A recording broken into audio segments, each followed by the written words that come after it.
Bonjour à tous, ici Pierre San Giorgio. J'ai le plaisir aujourd'hui d'accueillir Quentin Richard. Bonjour Quentin. Bonjour Pierrot. Voilà, nous allons parler de ce qui brûle, ce qui fait mal, le feu, outil formidable de l'être humain, mais qui peut autant cuire que très cuire et trop cuire. Et blague à part, nous sommes en 2026. Cette année a commencé en Suisse avec un drame à Crans-Montana. Ce n'est pas le premier, ce ne sera malheureusement pas le dernier. Et je crois que rien que dans un pays comme la France, voisin ici, il y a un départ de feu chaque 2 minutes et donc des interventions des pompiers à travers le pays euh, fréquentes. Donc le feu, c'est un ami, mais c'est aussi un danger.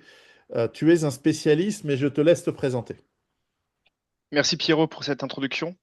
Donc effectivement, je suis dans le domaine de la sécurité incendie depuis un certain temps. Alors j'ai commencé très jeune avec les jeunes sapeurs-pompiers. C'est les cadets de la sécurité civile, si tu veux. C'est quelque chose qui est assez connu en France. Donc du coup, j'ai commencé à 12 ans dans ce domaine-là avec une famille de pompiers. Donc en fait, je suis né dans ce milieu, quoi, vraiment. Donc ensuite, j'ai effectivement commencé ma carrière en tant que sapeur-pompier volontaire, donc sur base du bénévolat pendant un certain nombre d'années, aussi bien en milieu rural qu'en milieu urbain. Donc là, ça m'a permis très tôt de découvrir la réalité du terrain. Donc là, effectivement, quand on rentre chez les gens, notamment lors d'incendies, on se rend compte à quel point c'est dévastateur, vraiment, en termes matériels, en termes humains. Donc ça a été une expérience très enrichissante. En parallèle de ça, j'ai fait des études en gestion des risques pour la population, gestion des risques industriels, donc tout ce qui est domaine hygiène, sécurité, environnement notamment, avant de me spécialiser et de devenir ingénieur en sécurité incendie. Donc ça, c'est des études que j'ai pu faire au Royaume-Uni parce que on va en parler un petit peu plus tard, mais c'est des pays qui ont une autre culture, notamment en sécurité incendie. Les pays anglo-saxons ont une avance vraiment considérable au niveau culture, sécurité, incendie. Donc c'est pour ça que j'étais parti là-bas notamment. Donc avec ce diplôme en poche et avec mon expérience de pompier, j'ai poursuivi dans le domaine professionnel. Donc tout d'abord en étant pompier au niveau d'un hôpital, pompier dans un hôpital. Donc ça c'était une autre expérience de terrain intéressante. Et ensuite je suis passé en fait dans un domaine qu'on appelle les contrôles de conformité réglementaire. Donc typiquement, il y a des réglementations qui existent et ces réglementations, les bâtiments, les entreprises sont censés les appliquer pour s'assurer justement la sécurité du public. Donc c'était mon métier pendant un certain nombre d'années. En parallèle de ça, j'ai toujours développé et promu les formations incendie, donc notamment pour sensibiliser le personnel, pour sensibiliser les responsables d'établissement et pour avoir les meilleures réactions face à un début d'incendie, que ce soit en termes de prévention tout simplement, de lutte ou d'évacuation. Donc ça, c'est une activité j'ai fait cette activité pendant 8 ans, je crois. Et là, les 8 dernières années, toujours encore dans le domaine de la gestion des risques, avec une certaine spécialité, notamment pour la sécurité incendie. Donc voilà, c'est un petit peu mon parcours. Très bien. Le feu, comme on le disait, c'est souvent le problème numéro un au niveau par sa dangerosité et par ses dégâts dans les incidents domestiques, mais aussi dans les risques voilà, publics, dans des salles de sport, dans des bars, dans des boîtes de nuit, comme on l'a vu. Il y a eu des très grands accidents à travers le monde qui ont marqué la chronique, mais on ne parle pas de tous ces accidents qui arrivent au quotidien. Euh, c'est est-ce que l'incendie, la première défense face à l'incendie, c'est pas, bien sûr, on a les pompiers qui interviennent, si on peut, mais en fait, la première défense, c'est pas le citoyen, l'individu, par ses préparations passives et ensuite ses attitudes, et donc sa préparation active. Quelle est, selon toi, la marche à suivre pour sécuriser, se préparer, pour faire face ou prévenir l'incendie? Alors la première étape, c'est déjà d'avoir conscience de ce risque. C'est ce que je disais avant avec la culture de sécurité incendie. Si tu veux, tu prends des enfants au Royaume-Uni, ils ont une culture radicalement différente des enfants chez nous, en France, en Suisse, en Belgique ou dans nos pays. Donc ça, c'est déjà la base. Et ça doit passer notamment par l'école, mais quand l'école faillit à cela, et c'est le cas actuellement, par les parents notamment. Donc c'est déjà apprendre ce que c'est que le feu et ce que c'est qu'un incendie. À partir du moment où on perd le contrôle du feu, ça devient un incendie. Alors, Et c'est quoi les notions de base du feu?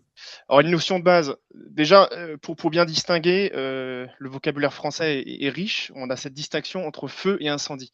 Donc Mhm. feu, comme tu l'as dit avant, depuis que l'homme a découvert son usage, on s'en sert au quotidien pour des besoins de survie, pour des besoins de confort, pour des besoins industriels, etc., etc. Malheureusement, quand on perd le contrôle de ce feu, donc un feu incontrôlé qu'on appelle un incendie, là tout de suite c'est beaucoup plus problématique. Et depuis que l'homme connaît le feu, en fait, il s'en sert aussi bien comme outil, mais c'est également un risque conséquent. Donc ça c'est le distinguo. L'idée et le but de la sécurité incendie, c'est de faire en sorte qu'on n'arrive jamais dans une situation d'incendie, c'est-à-dire protéger, sécuriser le feu pour ne jamais que ça déroule sur un incendie, ça se déclenche en incendie. Ça, c'est vraiment le but. Et en cas d'incendie, justement, savoir réagir et savoir réagir correctement pour se mettre en sécurité, réduire les conséquences. Donc ça, c'est un peu les grosses définitions entre le feu et l'incendie. Euh, donc, pour revenir un petit peu sur ce qui est important, donc effectivement, cette culture, sensibiliser, éduquer. À partir de, une fois que ça s'est fait, on va pouvoir mettre en place des outils. Des outils. Donc, avant tout, ce qui est évident, c'est que comme pour tout risque, le mieux, c'est de le prévenir. Et pour le prévenir, ça va être notamment vérifier justement à domicile ou dans son entreprise quelles sont les causes potentielles d'un incendie. Donc, on sait aujourd'hui que tout ce qui est électrique, équipement électrique, c'est une des causes principales. Donc, il va falloir prêter attention à ça. À ton domicile, tu vas regarder au niveau de ton tableau électrique, tout ce qui est installation électrique, est-ce que tu l'as fait vérifier récemment? Est-ce que c'est bien fait aux normes? Si tu es dans une vieille maison ou dans un habitat collectif, tu as des doutes, tu fais venir un électricien. Tu lui dis, écoute, vérifie-moi mon tableau, fais-moi une thermographie, vérifie s'il y a des points chauds, etc. Effectivement, c'est un coût, c'est sûr. Mais derrière, quand on voit les conséquences d'un incendie, si on peut s'en prémunir, notamment si on a des enfants, je pense que c'est préférable. Donc ça va être notamment ces points-là, donc prévenir le début d'un incendie et effectivement prêter attention à certaines règles. Par exemple, c'est assez connu que dans les lieux publics, qu'on ne doit pas stocker dans les chemins d'évacuation. C'est assez connu qu'on doit garantir la fermeture des portes. Et bien tout simplement à domicile, c'est la même chose. À domicile, si tu as une entrée, si tu as une cage d'escalier, etc., c'est des zones qu'il faut laisser libres de tout stockage. D'accord? Parce que tout simplement, le feu va se propager de la même manière dans un bâtiment public que chez toi à domicile. Si tu dors la nuit, ferme toutes les portes de ta maison. Ça, c'est chez les Anglais, aux États-Unis, ça se fait de manière automatique. Si tu veux, ils ont l'habitude de fermer toutes leurs portes parce qu'ils ont Petite, cette culture. petite aparté culturelle, pourquoi il y a cette différence entre les anglo-saxons et les latins, on va dire, ou les C'est autres? une très bonne question et je t'avoue que Parce que j'ai vécu aux États-Unis et l'immense majorité des maisons de l'Amérique du Nord sont en bois. Et oui, donc, je m'imagine que quand ça brûle vite. En Europe, il y a des maisons en bois, mais il y a aussi beaucoup de pierre. Et la pierre brûle moins, forcément, oui, ou pas. Mais en tout cas, je me suis dit, peut-être que c'est ça la raison, mais en Angleterre, au Royaume-Uni, qui est quand même à la base du monde anglo-saxon, on construit en pierre. Enfin, les maisons ont des fondations en pierre, des murs en pierre, puis ensuite il y a un toit ou des colombages ou des choses comme ça. Mais, et ils sont pas plus stressés que nous, historiquement, parce qu'il y a des grands incendies dans toutes les grandes villes du monde entier tout le temps. Dans l'histoire, hein, je pense à l'incendie de Londres de oui, 1666, je tout à fait. pense à... Bon, bref, il y en a plein, Lisbonne, enfin, il y en a plein. Donc, je me demandais si tu avais une raison, mais si on n'a pas, ben voilà, je referme la parenthèse. Non, effectivement, alors les États-Unis, de manière générale, ont une meilleure culture de la préparation du risque, ça tu le sais bien, mais les Anglais, non. Mais c'est pareil avec les pays nordiques, hein. Alors ça peut être lié effectivement aux maisons en bois, à l'utilisation de poêles, des choses comme ça, mais honnêtement, je ne connais pas la raison, non, du tout. Oui. Est-ce que tu veux, bah justement, pour parler des maisons un petit peu et de leur évolution, tu me parlais des maisons en bois. Aujourd'hui, il faut savoir qu'on est dans des maisons avec des matériaux synthétiques et des matériaux et des maisons ouvertes. À l'époque, on avait des habitats, des domiciles très cloisonnés, avec peu d'espace ouvert et des matériaux relativement nobles, hein, du bois massif, de la laine, du coton, enfin, des matériaux qui au final brûlaient très difficilement. Et si ces matériaux brûlaient, ça dégageait assez peu de fumée. Assez peu de fumée. Alors Aujourd'hui, justement, peut-être, là aussi, excuse-moi, je t'interromps pour faire une petite question. Euh, Ce qui tue dans un incendie, quand il y a quelqu'un dans le bâtiment, évidemment, quand il n'y a personne, ça détruit l'immeuble ou le bâtiment, mais quand il y a quelqu'un dedans, ce qui tue, c'est pas les flammes. c'est ça. Exact. Il faut un peu se déconnecter de ce qu'on a vu grâce à Hollywood. Donc dans les films où tu vois les héros en train de se battre au milieu des flammes, ou les pompiers rentrer dans un bâtiment sans protection respiratoire, ça c'est Hollywood. En réalité, effectivement, c'est pas, faut pas se focaliser sur le feu, sur les flammes, sur la chaleur. Alors ça va être destructeur, effectivement, ça va nous brûler, etc. Mais c'est pas ce qui va nous tuer. Tout simplement, ce qui va nous tuer, c'est la fumée. Donc la fumée, à partir du moment où on a une combustion incomplète, on a un dégagement de fumée, un mélange de gaz et de poussière. Donc ces fumées, en fait, elles vont être déjà chaudes, d'accord. Donc chaudes, ça va nous brûler les voies respiratoires. Ce qui fait qu'une fois qu'on a respiré ces fumées, même si on est en dehors du bâtiment, potentiellement, on est toujours en danger, en danger, en risque vital pour notre personne. Ensuite, elles vont être opaques, ces fumées. Ce qui fait que très rapidement, on ne va plus avoir de visibilité. Donc ça devient très compliqué quand on va devoir naviguer à travers un couloir, à travers une cage d'escalier, etc.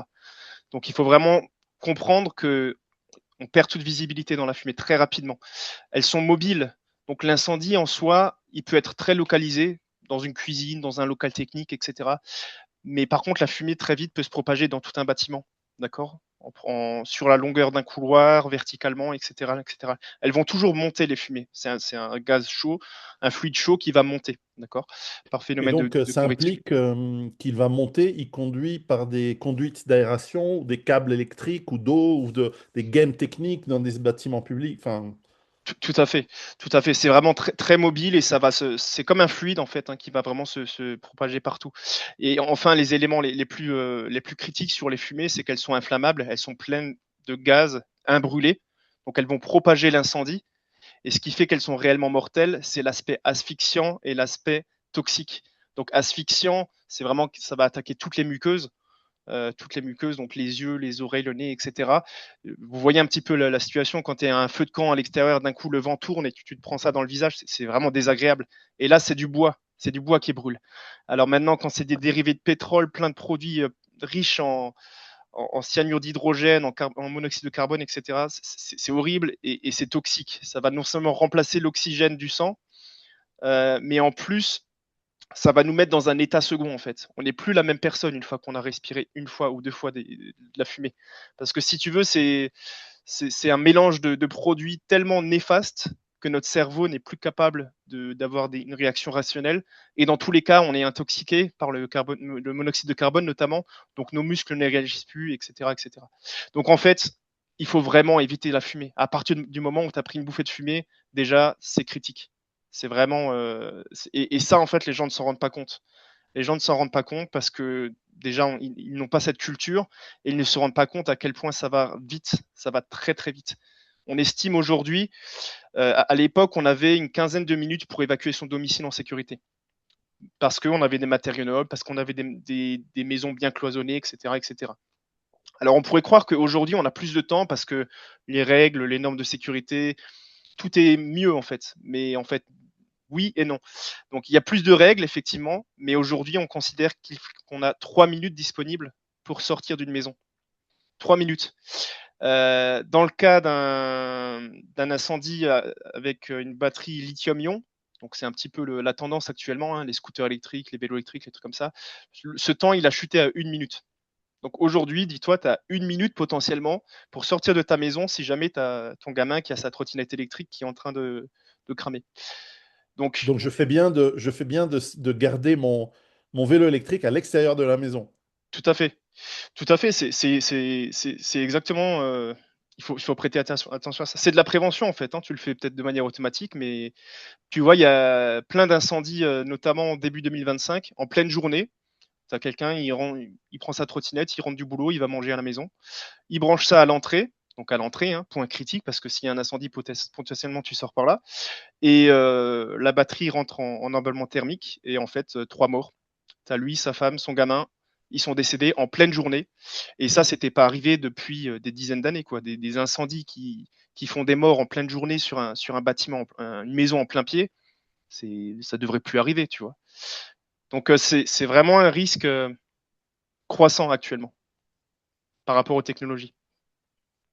Et alors, quels sont les principes de base de sécurité que nous pouvons apprendre voilà, avant de passer au comportement, peut-être, quels sont les principes dont il faut tenir compte? Là, on a parlé effectivement des gaz, de faire attention au temps, la vitesse à laquelle un incendie peut se déclencher, qu'il soit électrique ou voilà, les fameuses bougies sous le sapin de Noël Oui. qu'on oublie, etc. Mais quels sont les principes fondamentaux? Ben, tout simplement, tu veux dire au moment du déclenchement d'un incendie ou De en manière prévision, générale, de manière générale. Donc, toujours pareil, éviter la survenue d'un incendie. Donc ça, via notamment des règles très basiques de prévention, hein, la bougie, la cuisine, l'installation électrique, les enfants, hein, attention des fois aussi les enfants. Surveiller aussi un petit peu son équipement. Si on constate qu'on a un ordinateur, un téléphone qui a chuté, qui commence à présenter des signes de gonflement, des choses comme ça, prêtez attention à ça. Attention au stockage aussi. Ne pas stocker n'importe comment, d'accord.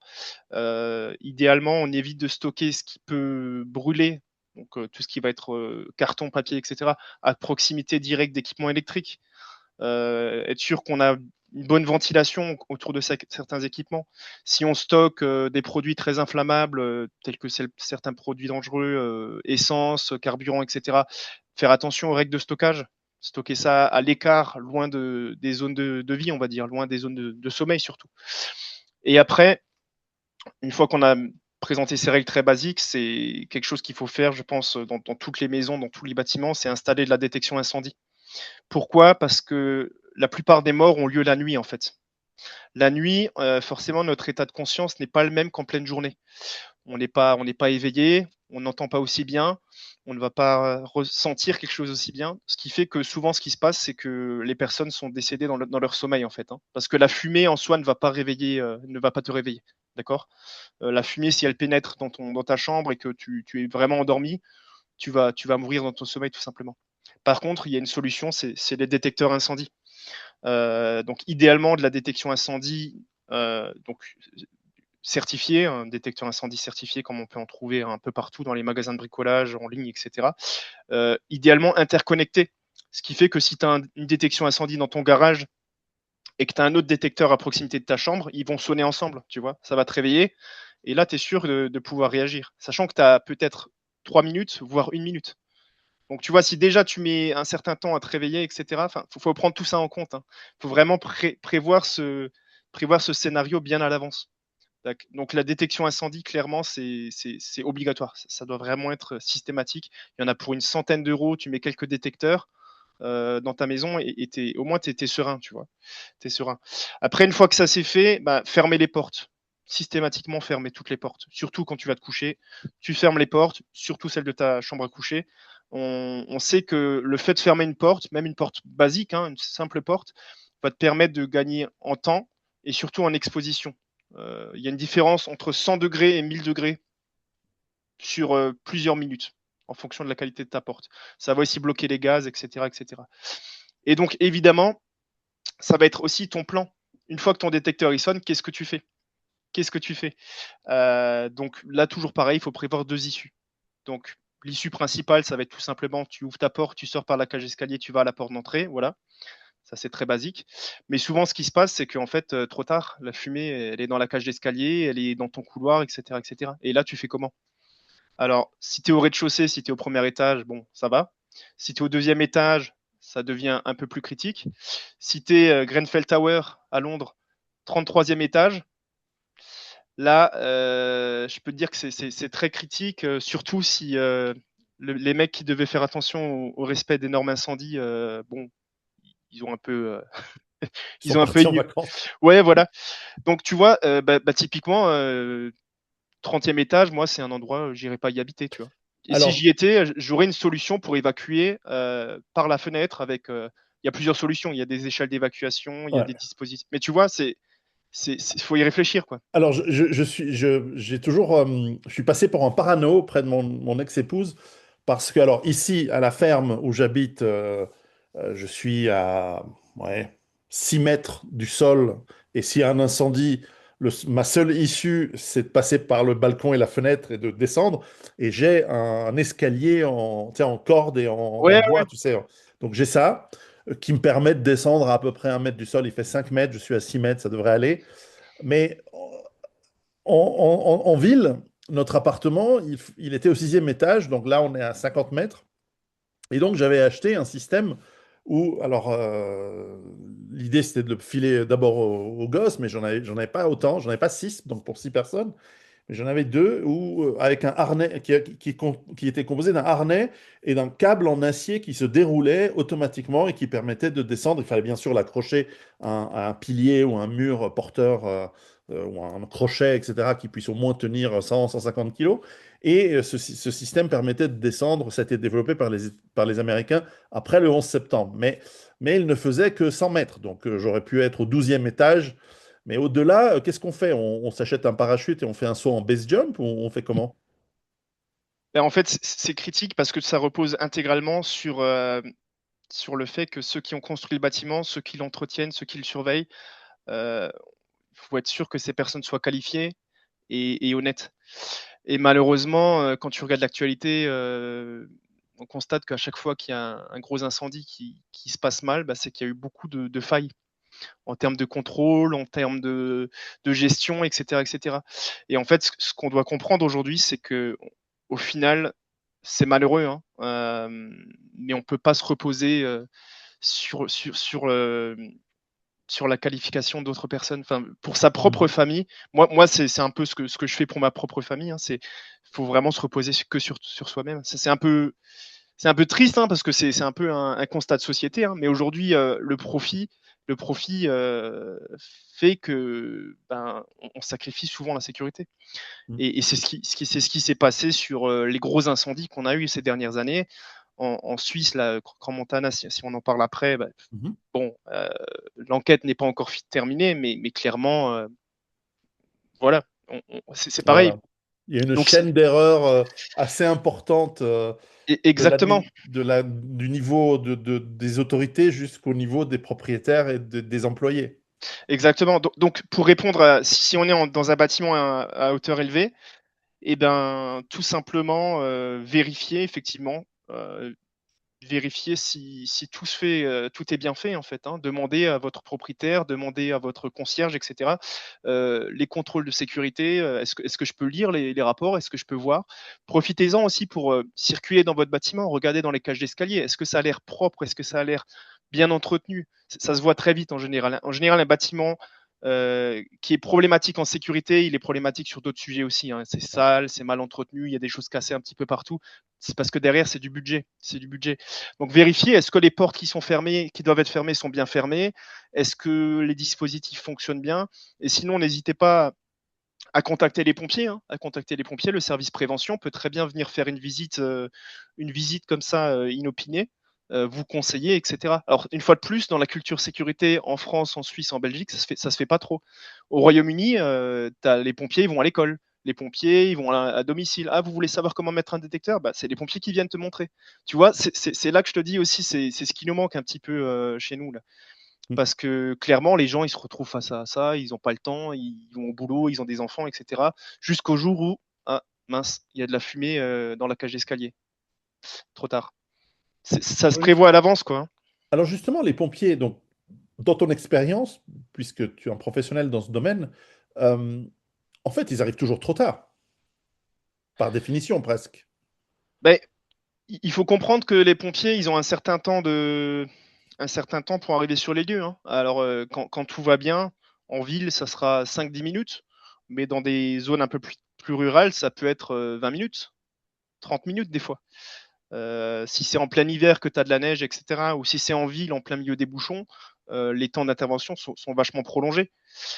Et puis, puisqu'on vit aujourd'hui dans une société avec des problèmes financiers, bah, les pompiers, ils sont aussi impactés, hein. Les moyens sont réduits, les moyens humains, les moyens techniques, etc. Donc tout ça, ça a un impact. Ça a un impact. Donc déjà aujourd'hui, on voit un peu les limites de ce système, hein, parce que à l'époque, on avait par exemple beaucoup plus de pompiers communaux. Tu vois, dans chaque petite commune, dans chaque petit village, tu avais des pompiers. Ça, c'est un système qu'on a hérité tout simplement de l'époque où en fait on avait compris que très vite, faut des pompes, faut des échelles dans chaque zone où tu as des habitations.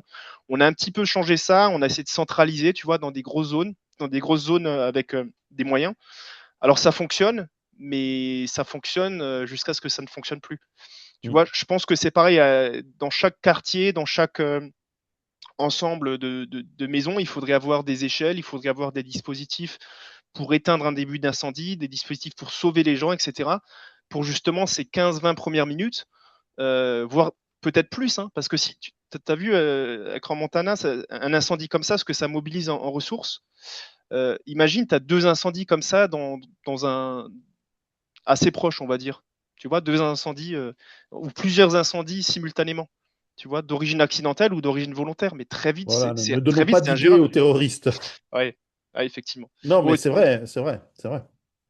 donc, il faut se reposer sur les pompiers, mais il faut se dire qu'il y a un certain délai jusqu'à ce qu'ils arrivent sur place. Et puis, en attendant, on fait quoi? En attendant, on fait quoi? Est-ce qu'on va prendre notre téléphone et on va filmer? Est-ce qu'on essaye de rapprocher une voiture, mettre une échelle pour que les gens aient un moyen de sortir? Il y a toujours des solutions, il y a toujours quelque chose à faire, quoi.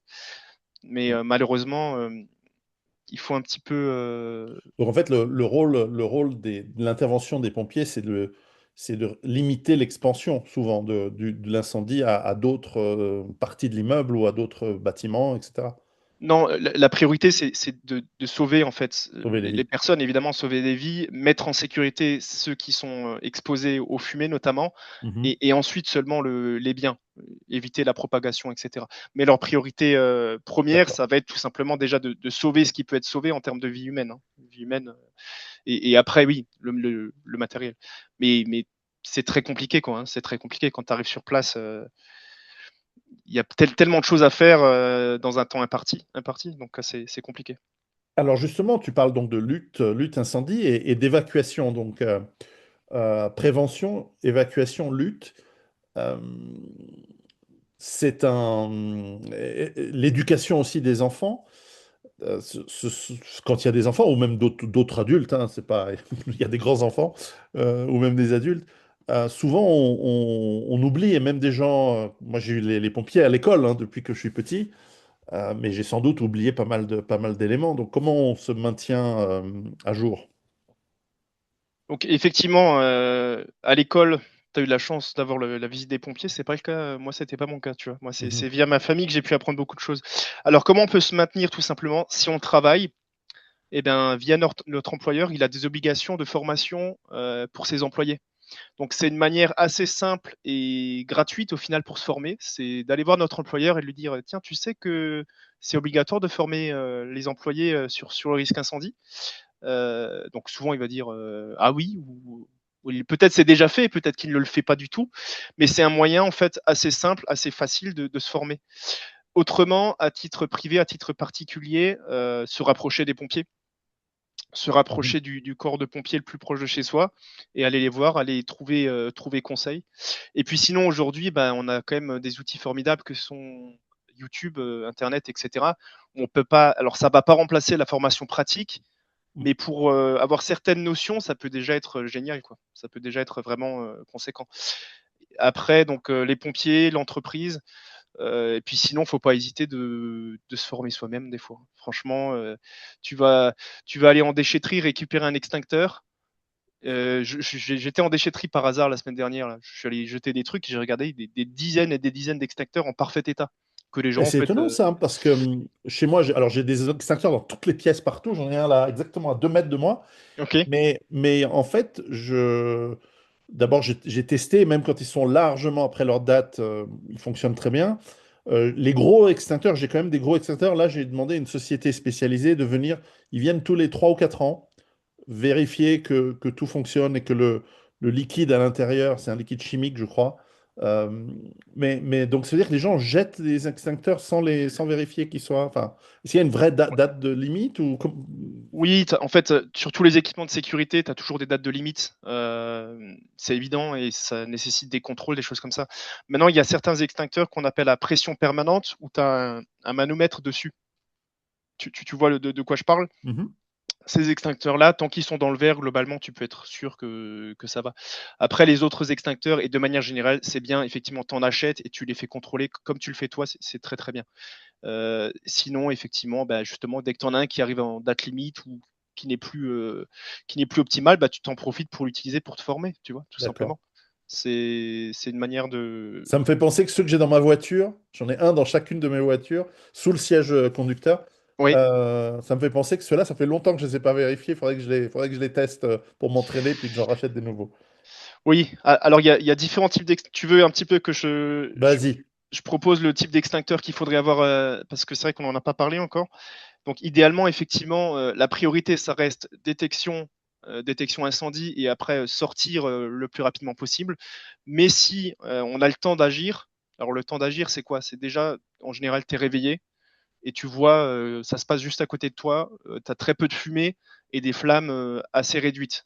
Donc les flammes ne sont pas encore en train de toucher le plafond, t'as pas de la fumée partout. Quand on arrive face à ça, c'est déjà trop tard. Mais tu vois, t'es là, t'as la bougie qui tombe, hop, ça commence à prendre feu, etc. Là, comment tu fais? Alors effectivement, tu peux prendre de l'eau, tu as un verre d'eau, des choses comme ça. Mais ce qui marche quand même plutôt très bien, c'est les extincteurs. C'est très efficace, tu as une certaine pression, c'est assez intéressant. Donc à domicile, ça serait bien d'avoir au moins un par étage, au moins un extincteur par étage. Alors dans tout ce qui est garage, atelier, privilégier plutôt un extincteur à poudre. Donc c'est de la poudre ABC. Pour tout ce qui va être cuisine, salon, etc., pièces de vie, plutôt un extincteur 6 litres eau pulvérisée additif type ABF. Donc ça, vous trouverez de toute façon sur Internet. Et puis après, effectivement, dans la voiture, c'est aussi très bien d'avoir un petit extincteur poudre. Si déjà tout le monde avait ça, eh ben, c'est déjà, on serait déjà pas mal, quoi. C'est Mm. déjà très bien. Donc tu vois, des extincteurs, de la détection incendie. Après, ce qui est aussi intéressant, j'ai oublié de le mentionner avant pour les personnes qui habitent éventuellement dans des bâtiments élevés, tu as effectivement l'évacuation avec un système par l'extérieur, mais tu as aussi les cagoules d'évacuation. C'est des cagoules en fait que tu vas pouvoir mettre sur la tête qui vont pouvoir te protéger un certain temps des gaz toxiques. Donc ça, il y a pas d'oxygène qui vient avec, il n'y a pas de bouteille avec, mais ça va filtrer les gaz toxiques. Donc potentiellement, si tu as déjà de la fumée dans la cage d'escalier, etc., ou dans ta pièce et que tu dois quitter, bah, tu seras un peu plus protégé. Quoi. Ça peut aider. Et ça coûte une fois de plus 30-40 euros. Bah, tu prévois ça pour toute la famille et puis voilà. Mm. Oui, sinon il y a des masques, ça dépend de la législation des pays, mais à la limite, en tout cas, eBay les Les, vend. les masques NRBC, oui, oui, Moi il faut quelque chose j'en ai pour à la quelques-uns. fois l'oculaire et à la fois C'est ça, l'aspect respiration. Ce qui est bien avec les cagoules, c'est que ça prend toute ta tête, donc ça c'est va même vrai. te protéger des brûlures au niveau de la tête. Alors dans justement les... Parce que le cinéma, tu en as parlé, moi je me souviens avoir vu ce film qui m'avait impressionné à l'époque, qui s'appelait Backdraft. Ah oui, oui. Mais enfin, le cinéma, il peut aussi nous amener par la volonté d'être spectaculaire, des fausses vérités et voilà, des erreurs, nous amener à faire des erreurs. Quelles sont les fausses vérités les plus communes ou les erreurs les plus classiques? Par rapport à l'incendie, alors bah, clairement, c'est celle que j'ai évoquée avant. Hein, c'est, tu vois les mecs qui se battent au milieu d'un entrepôt en feu.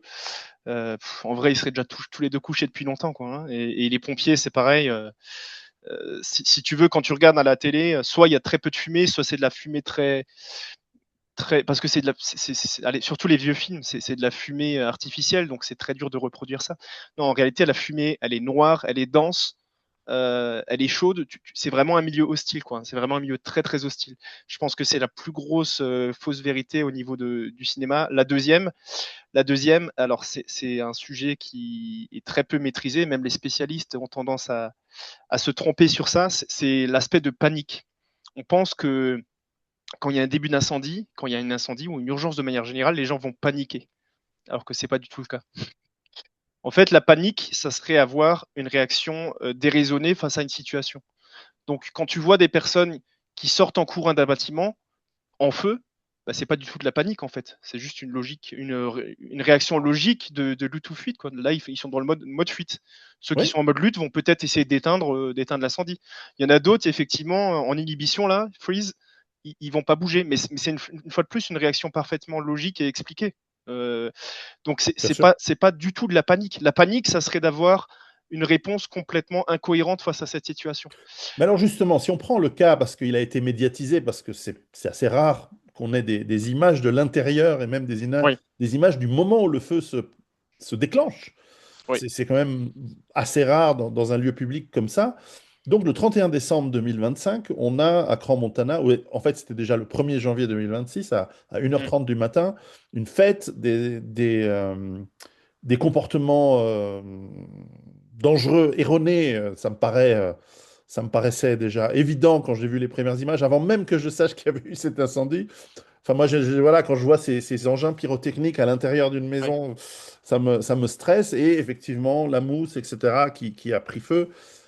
Euh, Si tu voulais analyser ou décrypter ou décomposer les différents éléments, et notamment ce drôle de réflexe des gens, et j'espère qu'ils sont survécus, mais de ces gamins qui filmaient, streamaient en fait le... Ils étaient là, wesh, wesh, regarde, Mhm, mhm. avec leur téléphone, l'événement. Comment tu décryptes un peu le processus mental, mais aussi ce qui s'est passé? Ouais, bah, il y a beaucoup de choses à dire. Alors déjà, on va parler de la situation avant le début de l'incendie.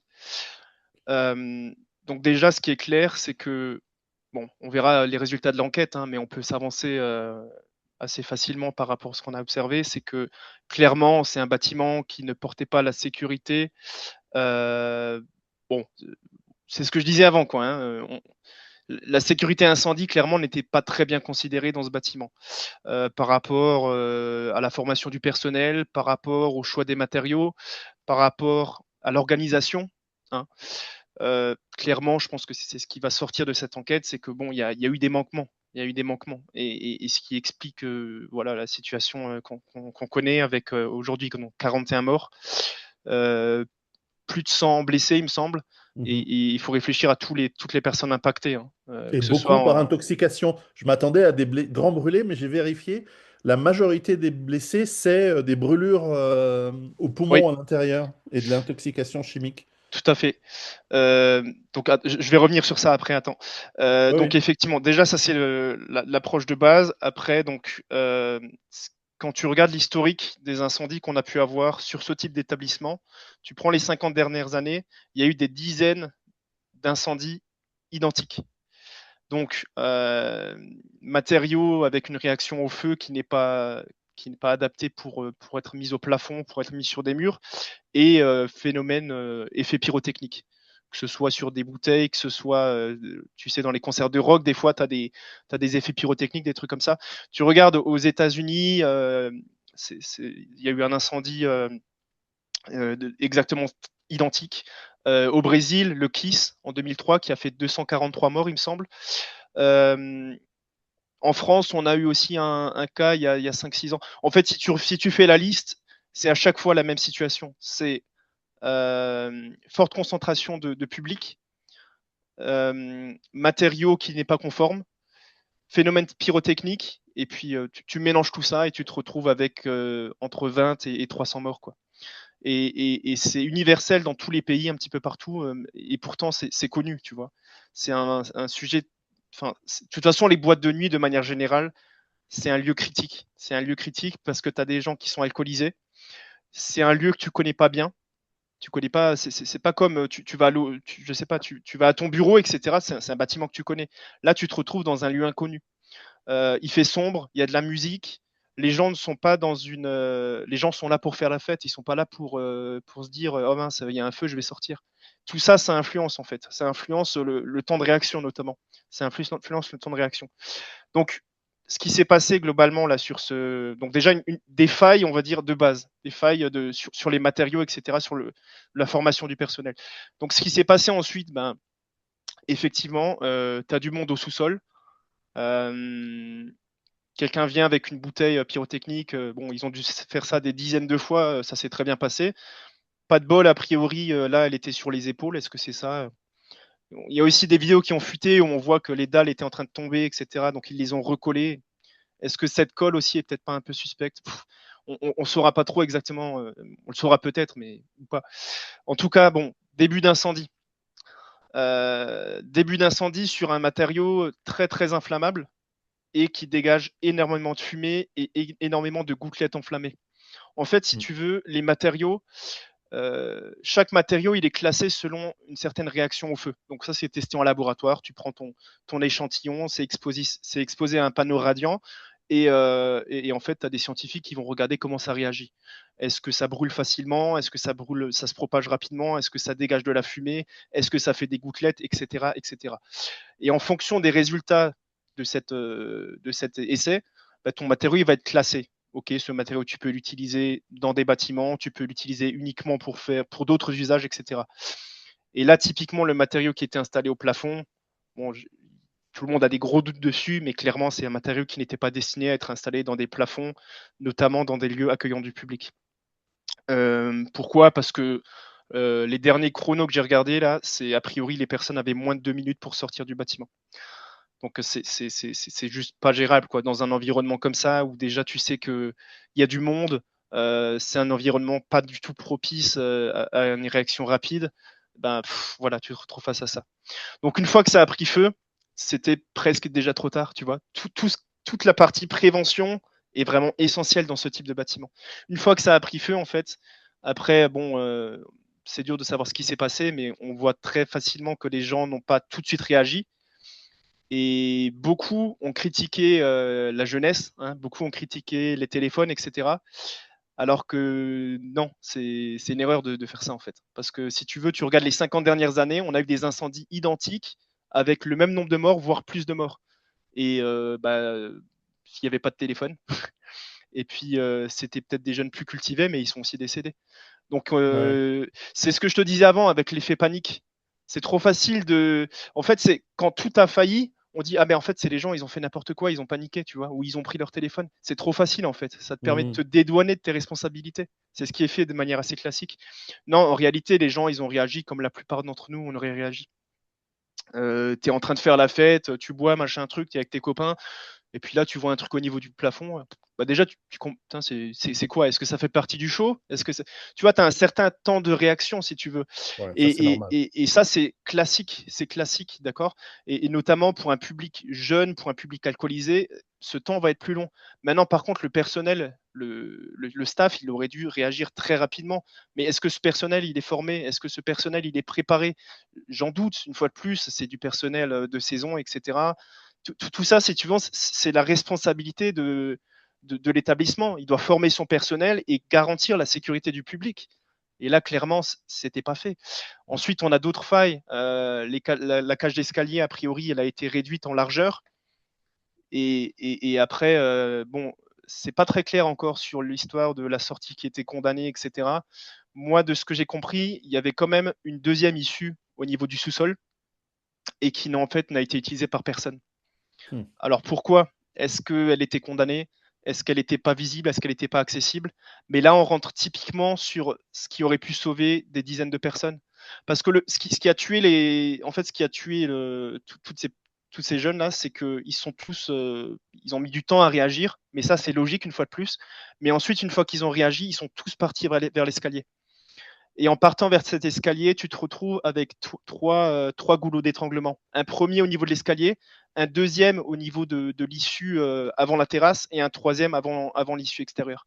Et à chaque goulot d'étranglement, en fait, c'est classique, hein, tu as trop de monde qui arrive en simultané dans une largeur limitée, bah, Tu as des gens qui vont tomber, qui vont être piétinés, etc. Et après, la fumée s'est propagée et la fumée les a intoxiqués.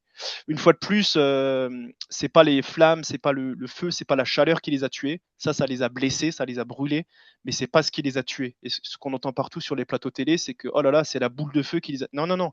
C'est la fumée qui les a intoxiqués, qui n'a pas permis leur évacuation optimale. Et après, ils sont également brûlés. Mais si tu veux, les gens sont décédés avec l'intoxication.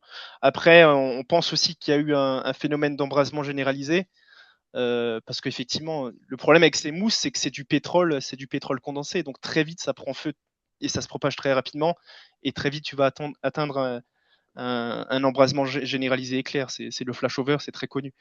Mais en fait, si on avait pris 50% des personnes dans le sous-sol et qu'ils s'étaient dirigés vers l'autre issue, bah, on aurait eu beaucoup moins de morts, tu vois. Mhm. Mais bon, attendons de voir les résultats. Est-ce que c'était bien une issue? Mais de ce que, si tu veux, la porte à l'arrière, là, elle mène vers une cage d'escalier. Et en général, les portes comme ça qui mènent vers une cage d'escalier, c'est des issues de secours, tu vois. Et donc là, c'est quoi le problème? Les gens n'ont pas observé à l'avance. Donc ça, c'est typiquement ce qu'il faut apprendre aujourd'hui à nos jeunes. C'est ok, tu vas dans une boîte de nuit, bah ouais, tu fais la fête, etc. Mais tiens, fais un petit tour, regarde un petit peu autour de toi. Quand tu vas au restaurant, c'est pareil. Quand tu vas à l'hôtel, c'est pareil. Prenez un petit peu, c'est aussi notre responsabilité, qu'on ne peut pas se reposer intégralement sur les pompiers, sur les chefs d'établissement, etc. Chacun sa responsabilité en fait. Et à nous aussi notre propre sécurité, à notre propre responsabilité pour notre propre sécurité. Donc observons, et puis après, bah, là le personnel aurait dû guider les jeunes vers cette sortie, tu vois. Mhm. C'est un peu un mélange de tout ça. Après, une fois que le feu était propagé, qu'on a eu de la fumée partout, c'était trop tard, de toute façon, c'était trop tard. Ouais. C'est Alors si les gens à l'extérieur auraient pu, je pense, un peu plus les aider, hein, c'est quand je vois qu'il y a certaines personnes qui ont fait sortir les, tu sais, ils ont forcé les portes. Il y en a d'autres qui regardaient. Bon, c'est jamais évident, hein, c'est clair, mais bon, ouais, Non, et surtout, on sous-estime la vitesse. Moi, c'est c'est ça. toujours le. Moi, j'ai des enfants, je leur explique, voilà, si tu vois des flammes dans un endroit, euh, si c'est tout petit et que tu as un verre d'eau éteint, alerte vite les autres, vite. Oui, Et si tu peux pas, ou sors vite le plus vite possible, sors. Et toujours repérer. Alors, c'est facile à dire ensuite, effectivement, un jour de fête avec de l'alcool. Voilà, malheureusement, c'est comme ça. Et certainement, l'idée n'est jamais de blâmer les victimes, hein. Mais la situation rend voilà, ce côté bien observé, les sorties de secours. c'est ça. Ça va quand tu es un adulte, que tu as de la bouteille et que, de toute façon, mais des jeunes de 16 ans comme ça, qui ont déjà bu avant d'aller dans la boîte de nuit parce Ouais, que, bah voilà. Quant aux sorties de secours fermées en Suisse, évidemment, elles doivent être ouvertes, mais elles peuvent être mises sous alarme. J'en ai vu dans ma vie des sorties de secours fermées à clé, hein, ou bien sûr, cadenassées. J'en ai bien vu. sûr. Quand j'ai fait des contrôles, j'ai vu des choses. Enfin, c'est pour ça, tu ne peux que faire confiance à ta propre personne au final. Donc, dès que tu vas dans un lieu public, à la rigueur, va ouvrir la sortie et regarde. Je veux dire, si quelqu'un te le reproche, bah écoute, moi je viens ici, je pense à la sécurité de ma famille, je vérifie. J'ai déjà eu des surprises hein, comme ça. Des surprises dans les hôtels, tu ouvres la porte, soit ça s'ouvre pas, soit tu as du stockage dans tous les sens, des choses comme ça. C'est mais tu vois, après, tu as aussi l'effet de groupe. Hein, faut pas oublier l'effet de groupe qui a une Ouais. grosse influence sur les comportements. Quand tu regardes tes potes et qu'ils sont pas en train de bouger alors qu'il y a quelque chose d'étrange, bah, tu te dis, bon, bah, si personne ne bouge, je vais rester. Quoi. Ouais. Donc, il faut faire attention. Donc, il faut vraiment. C'est pas évident, en fait. Hein, c'est vraiment pas évident. Mais c'est clairement pas un phénomène de panique. Et clairement, si le personnel avait pu diriger ces jeunes vers la bonne sortie, bah, là, je pense qu'on aurait eu des résultats bien différents. Mais bon, on Avant de a... te laisser conclure, est-ce que tu as toi-même un site ou est-ce que tu fais ce travail est-ce que tu fais du conseil pour les entreprises ou pour les individus ou pas? Ou est-ce que tu connais, tu pourrais indiquer de manière à ce que je mette dans la description des organisations qui peuvent faire ce travail d'alerte ou de sensibilisation? Alors moi, j'interviens typiquement dans des milieux entreprises, comme ça pour des individus, j'interviens très ponctuellement à la demande, si tu veux. Éventuellement, je peux laisser mes coordonnées si quelqu'un a besoin de conseils ou d'avis, des choses comme ça. Autrement, c'est vraiment au cas par cas, hein. Faut, comme dit, on peut aller chez les pompiers déjà. Les pompiers, c'est gratuit. Voilà. Peut-être que souvent les pompiers en parallèle, ils ont des sociétés justement de formation, des choses comme ça. Mhm, mhm, Donc là, au moins, on est face à des personnes qui connaissent le sujet. C'est ce que je pourrais conseiller. Et puis, et sinon, non, c'est. Le problème, c'est qu'il y a un peu de tout aussi, hein. Il y a des personnes compétentes qui donnent des formations et puis il y a aussi des personnes qui ne maîtrisent pas le sujet, qui vont donner des conseils, des fois contre-productifs. Donc mhm. voilà. Alors peut-être si, pour ceux qui nous écoutent, si vous avez trouvé cette intervention intéressante, je propose qu'on fasse peut-être une deuxième vidéo d'ici quelques temps euh, sur l'idée de, voilà, tout ce qu'on a discuté aujourd'hui, c'est quand tout va bien. Il y a des Oui. pompiers, il y a une société qui fonctionne, on a des ambulances qui arrivent éventuellement pour s'occuper des blessés. Je voudrais qu'on reprenne ce sujet dans une optique survivaliste, dans une optique effondrement de l'économie et des systèmes de santé.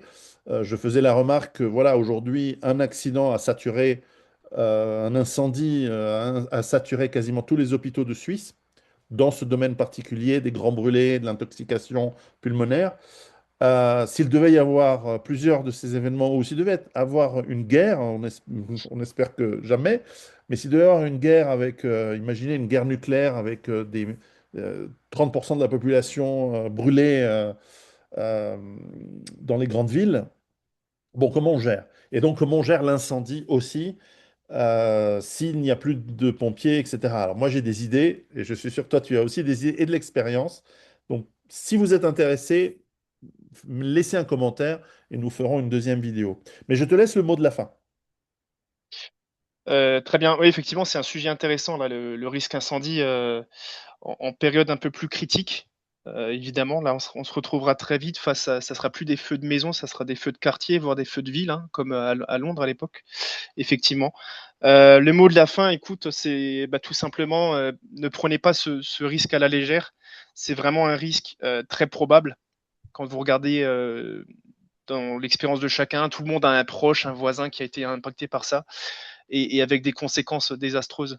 Je veux dire, en termes humains, mais également en termes matériels. Il faut se dire que ce que le feu n'a pas détruit, en général, c'est détruit par la fumée ou par les pompiers avec les eaux d'extinction. Donc dites-vous que très vite, on se retrouve à perdre tout en quelques minutes. Et donc, je pense que ça vaut vraiment le coup de s'investir un minimum en temps, en argent aussi, pour sa sécurité, mais surtout aussi pour la sécurité de sa famille, hein. Donner toutes ces notions, partager toutes ces notions avec vos enfants, parce que ça reste la deuxième cause de mortalité pour les enfants de moins de 5 ans en France. Après la noyade, c'est les J'allais incendies. dire, la piscine, il y a l'eau. L'eau et le feu, c'est des Et, amis et de dangers. C'est et- vraiment... exactement, exactement. Donc vraiment, faut se préparer, quoi. Préparez-vous, tout Ouais, simplement. exactement. Je te remercie beaucoup. On en fera sûrement une autre de ces vidéos. Parfait. Merci À très Pierrot. bientôt.